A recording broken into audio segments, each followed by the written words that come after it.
good to see all of you, and I'm going to just quickly go into this because the sun is going down, and I am not good at lighting, and I won't be able to make a video after that. I've had everything go wrong with my computer today. Everything, even the internet went out. So recently someone named Divide and Rule wrote this on my YouTube comments page. I wrote this down, so I'm just going to read it off to you.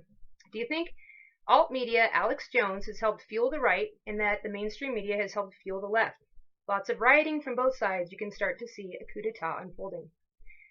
Sorry, it's not lots of rioting from both sides. Let's clear that up real quick.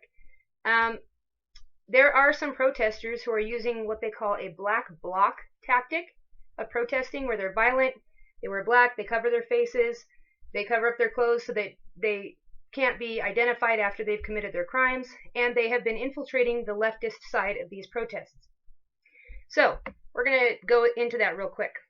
So I said your argument is ridiculous, as the right is not using black bloc tactics and the left is. In addition, an argument can be made that those using black bloc tactics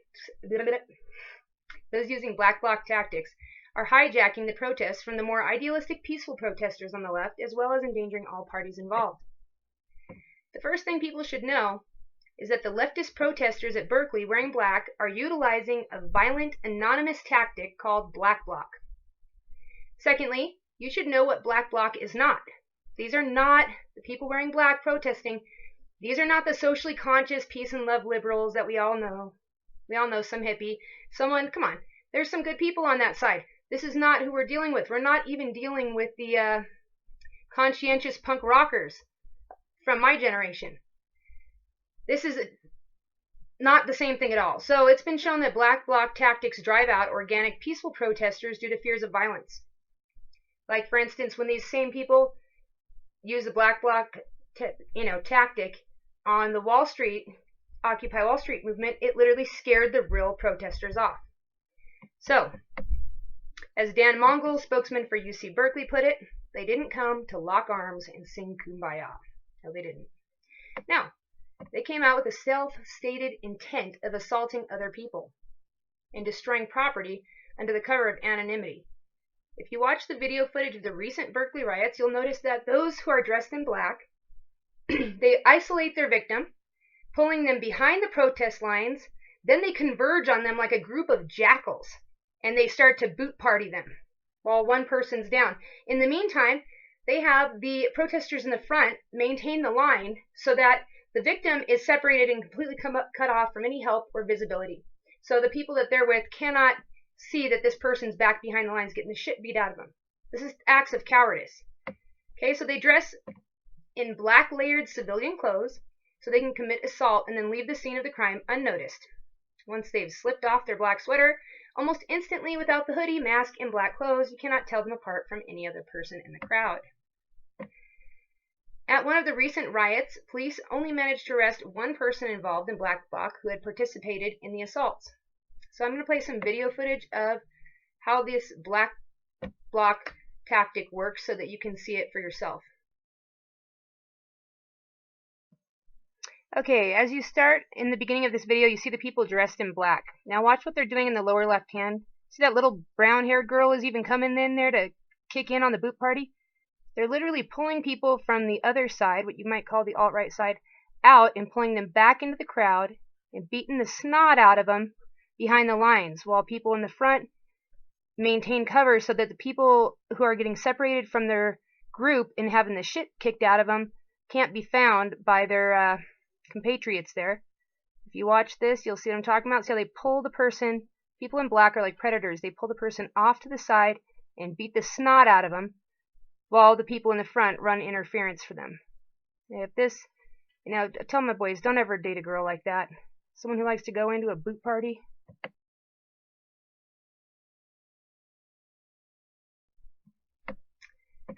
To help us understand what drives a person to participate in black bloc, Newsweek did us the huge favor of interviewing a young man by the name of Lawrence, who's an undergraduate at UC Berkeley, and asking him what motivated him to start joining in these black bloc tactics in these protests. And so Newsweek gave us his reasoning. As a 5'2" person who's never been in a fight, he says he wanted the safety that comes from being part of an anonymous mob.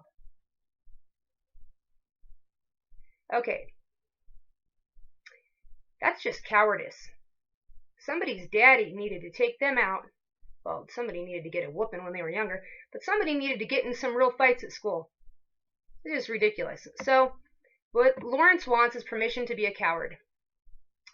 These Antifas, which they call themselves Antifas, meaning anti-fascists, the people who use this black bloc technique, and they're the real authoritarians, though, because they're using violence to shut down other people's right to speak. But here we go. There's more coming. You can look this up in an article. You can also look it up on Reddit. But I'll show this to you, and you'll be able to read it yourself, that they're actually planning on bringing guns to the next the next time they go to riot, because recently, when they had it out with the bikers and the pro-Trump people in Berkeley, they lost. So they say they're going to bring guns next time.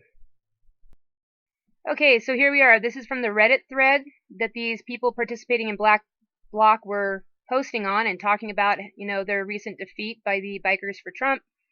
And so this is what they're talking. You read it at the beginning. Not getting disarmed is a big part of the problem. Yes, this is them talking, not me. But we need more than flags and bats. We need to take notes from the John Brown Gun Club and get firearms and training.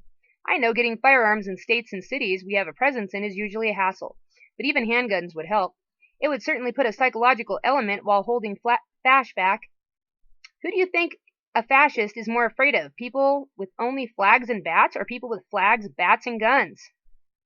And then the next guy says, I own multiple firearms and I'm quite good with them. However, note that open carry in California has been illegal since Ronald Reagan signed it into law, and concealed carry is very restricted. If we're going to legally have firearms at events, it won't be here.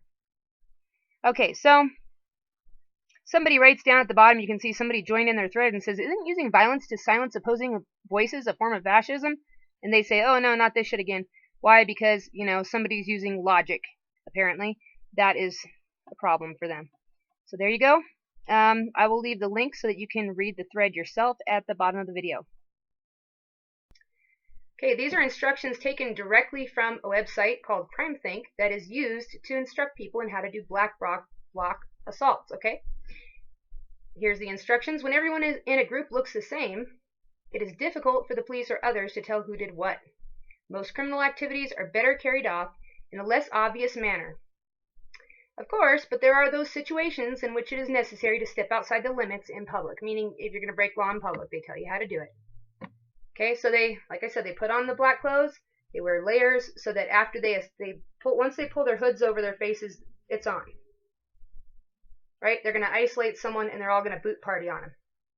When they go to leave so they can't get caught, they pull their mask off, they pull off a layer of clothing, and suddenly you can't identify them from anybody in the crowd. So I said I can't help but imagining that if every time a liberal professor was going to speak at a local university, if the alt-right came out using the same black bloc tactics, what would happen, guys? Yeah, it wouldn't happen at all. So the timing of when our media begins to follow protests never ceases to amaze me, though. 1992, we were on like a non-stop loop of the Rodney King riots. And once Bill Clinton was in office, you didn't hear about it anymore. Apparently it wasn't a problem. How about during the primaries, in the Democratic primaries, we had like 1,000 millennials parked outside of the CNN headquarters, right, in LA, just sitting there for like over a week. CNN would not cover these people at all, and they were protesting because Bernie wasn't getting any coverage. Can't blame them. But that didn't get any coverage. So, from the leftists, the people who do not all leftists, okay, the ones who do these black bloc techniques, tactics, from their own literature, they consider black bloc lots of fun. These are entitled sociopaths expressing their narcissistic rage. This is the kind of mindset Manson's followers had when they stabbed Sharon Tate to death, killing both her and her full-term baby. And when they were interviewed afterwards, what's the excuse? I just wanted to feel like I was part of something. Okay, being part of something is one thing, but being part of anything? No, you have to you could be a follower if you want, but be a discerning follower. Choose what you're going to follow. carefully. Use your brain. These are the kind of people who take joy in the suffering of others, and what do you expect would happen if one of these guys found your mother or sister walking in a dark alley? If they'll do it in public, you don't want to know what they're going to do in private. So, I mean, I have a suspicion that some of these are probably actually the people who are being recruited to do this. I'm sure there's paid protesters there, but there's probably also some of the Muslims that were brought in, the male Muslims of fighting age, because when you look at the crowds, well, I'll let you guys look, alright? That's just my opinion. So that is my dissenting opinion for the week, and this guy wrote me back. Hold on. He wrote me back after I talked to him about that. Oh, and I gave him another answer, by the way, because he had said about the divide, right? And this was my other answer to him. Once again, he said, do you think AltMedia Alex Jones has helped fuel the right, and that the mainstream media has helped fuel the left? And I also wrote him, I don't think of it as a right versus left, but more in terms of thought-provoking versus not thought-provoking. And here's a quote from 1984 to illustrate. In your heart, you'd prefer to stick to old speak, with all its vagueness and its useless shades of meaning. You don't grasp the beauty of the destruction of words. Do you know that newspeak is the only language in the world whose vocabulary gets smaller every year? Isn't that the truth? So I don't see it as mainstream media versus Alex Jones. I see it as thought-provoking, and there are progressives who are thought-provoking. There's people on the right who are thought-provoking, and then there's those who just want to lead the hordes like lemmings jumping off the cliff like these black bloc protesters, right? So I wrote him back and I said, we need the vagueness and the useless shades of meaning, because black and white thinking is cult thinking, which it is. Those on the right can serve as a balance to the left when they get out of hand, but both sides have extremely black and white authoritarian sides, which are cultic and are not really rational. One side is purported to be against all abortions, the other side is for every kind of abortion, but neither side is representing reality. There are hundreds of shades of gray. Besides, left versus right is irrelevant in the sense that we have seen that the neocons will just jump from one side to the other and everybody applauds. And, you know, anybody who can get a person to think outside of their little black and white box is doing humanity a favor, including Alex Jones. And there are definitely progressives that I have heard doing the same thing. Now, after I took all this time to write back, shock of shocks, he wrote me that he couldn't even think about it. Let's see. I'll pull it up and I'll let that get read off. Okay, here's what Divide and Rule had to say after that conversation. Okay, in the Zionist bloodline, not Jews, I repeat, not Jews, the bloodline, get back to me on that one, because I skipped everything you had to say in the last post. Means nothing to me. This is so typical of a certain type of pseudo-intellectual youth that will go into this whole thing, but if you say something that doesn't work with what they are trying to say, then they will just disregard everything. It's like if it doesn't work with their confirmation bias, then they disregard the whole conversation because it's off script from what they've been taught in school. They don't know how to respond beyond that. That's just my opinion. Anyways, thank you, Troll. You did give me something to work with. If you'd like to explain your Zionist theories, let me know. And if you write them out thoroughly, maybe I'll actually cover it. Thank you. So let's move on because I'm running out of daylight. Let's move on to my obvious comment. And this one was by Julian Peterson. So the overlooked or the obvious comment of the week. Julian Peterson says, I believe Sonny Bono was murdered. He was furious about the massacre at Waco and wanted a new investigation. All over YouTube, there are C-SPAN videos of the official Waco hearings. You can tell how angry he is at Janet Reno. He caught her in several lies and called her out. They stopped him just as he was trying to get into hotter information and asking harder questions. You can tell just by his facial expression that he clearly wasn't satisfied with the answers he got from her. So, I'm going to play that video of Sonny Bono. To uncover the following information that I uncovered in just one day. A report contained in the Journal of American Medical Association dated August 4th, 1989. that states, I quote, inhalation and toxicology studies at high levels of CS exposure have demonstrated its ability to cause chemical pneumonitis and fatal pulmonary edema. According to an ear and nose and throat surgeon that I talked to, pulmonary edema is caused when the mucous membrane is irritated. It secretes mucus, which in children and infants plugs up the bronchi. They thus drown in their own saliva and mucus. As soon as the child breathes the fumes, the process begins. Soon after that, the child has little lungs left to breathe and dies. I find it impossible to believe that the most powerful law firm in the country, the Department of Justice, at your disposal, you could not find this information out. That I found out in one day with 2 staff members. I recall you saying that the buck stops here, but this information is here. It wasn't that hard to obtain. I talked to a few doctors. Edema is well known. The danger of edema and CS gas is pretty well known with just about every physician. So I can't believe that you did extensive studies on this and didn't come up with the same data that I came up with in merely one day. And I can promise you that I could come up with a lot more. So I'm sorry to say, Madam Attorney General, that I think you failed there. And if you care to respond, please do. But I think that it's a responsibility of the Attorney General to, in cases like this, to research every bit of evidence. And if there is contra evidence, then the error should be on the side of the children. Sir, what we did was to consult with the foremost toxicologist in the country. Subsequently, other people raised the concern. We consulted with other experts trying to pursue every possible lead, and we will continue to. I'm sure if you had this information, you would have questioned the experts when they were here and gotten their responses. I understand that, but that's not an answer. I'm sorry. I mean, you only talked with Dr. Salem. My point is I'm sorry, sir. There were several people that had this information, and that should have been researched Mr. Bono, before they were your time has expired. And then I'm going to bring up a point here.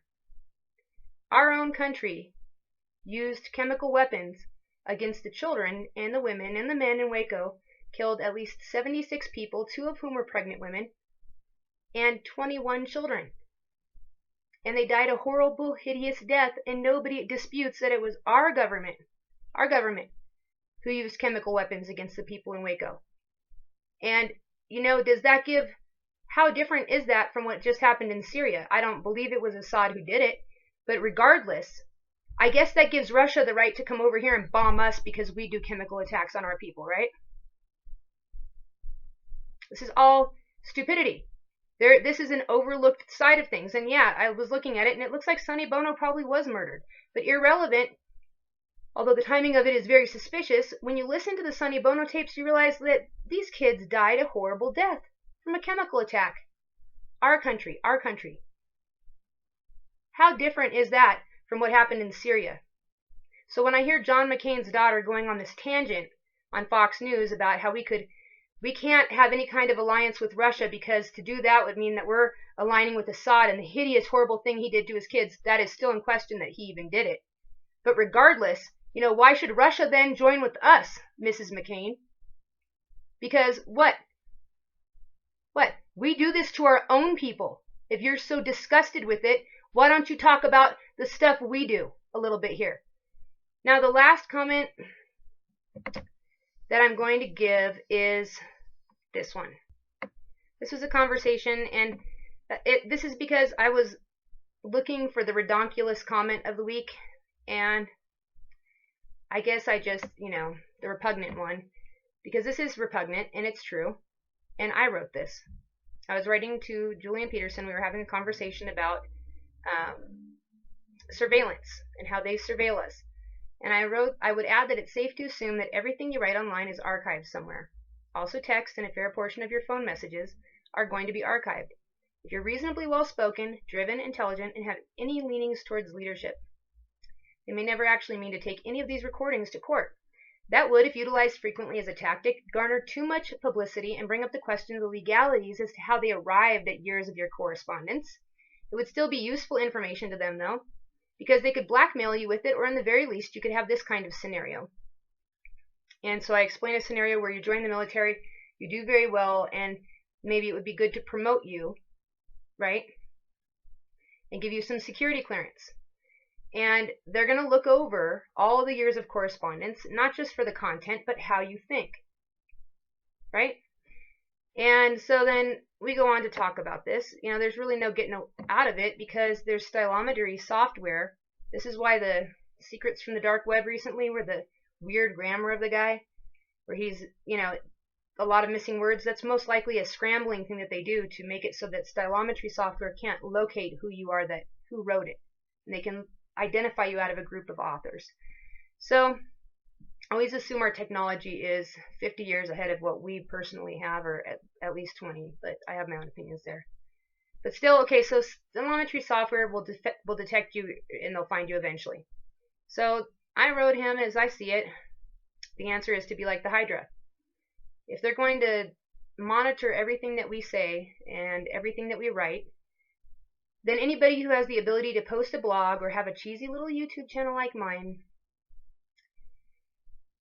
should do it. Because if everybody does that, everybody who's got a brain, then they can't single out the people from the crowd, who think. It would be too difficult. Also, the way I see it is it's kind of like the Roman tactic of taking the shields and holding them up so that they kind of overlap and it prevents arrows from coming through. The more of us get up and confront what's going on in our government, and a lot of people are going to do it a lot better than I am, we're doing that Roman tactic. We're using our shields together to block out the arrows. So if we all pitch in, we make the job easier for those good people near the top who are in power to do the right thing. Because if they're alone in this, they have no support. So they will blackmail people with all the years of correspondence they have. And, they can't bring that information to court, but they sure as hell can use it behind scenes. So Julian Peterson writes back and he says, I have zero doubts of that. We have a government that spends more time going after innocent citizens than it does going after the real bad guys. If you take a look into anybody, you're going to find at least one thing you're not going to like. However, we the people have inalienable rights to life, liberty, and the pursuit of happiness. It's actually ironic how they try to blackmail us when the elite ruling class live in such hedonistic decadence. Out in California, he says he lives in a different state, there's this thing called Bohemian Grove. I've heard of that, by the way. Where the ruling elite go every year to make supposedly mock child sacrifices to an owl statue. Then they have a massive orgy. Did you ever see the movie called Eyes Wide Shut with Tom Cruise and Nicole Kidman? Yes, I have seen that. It was Stanley Kubrick's last movie. In it, Tom Cruise tries to join the Illuminati, and he goes to their meetings where he finds them doing satanic black mass dressed up like Satan. There's every form of evil and naked sex slaves everywhere. And my point is that the government is working for the elite ruling class, comes after people like us. Meanwhile, the people they work for are living in hedonism. And he says, that's why I'm not afraid of blackmail. And just a little shout out to Trump there. Not that he'll ever see this, but maybe, we're only 2 points of separation away from anybody. They probably do have blackmail on him, and they probably are trying to use it. And the public is a lot more forgiving of certain things than you would think. I would worry a lot more about the people that would get estranged by working with the establishment and making deals with them and whatever. I don't know. That's just me. Anyways, that's it for this weekend. Hopefully I'll get back to you guys soon. Next weekend I will also cover the comment section with the 3 best comments from the ridiculous or not politically correct side, the obvious or the overlooked, and the opposing opinion. You guys have a really good week. It's nice seeing you. Alright, bye.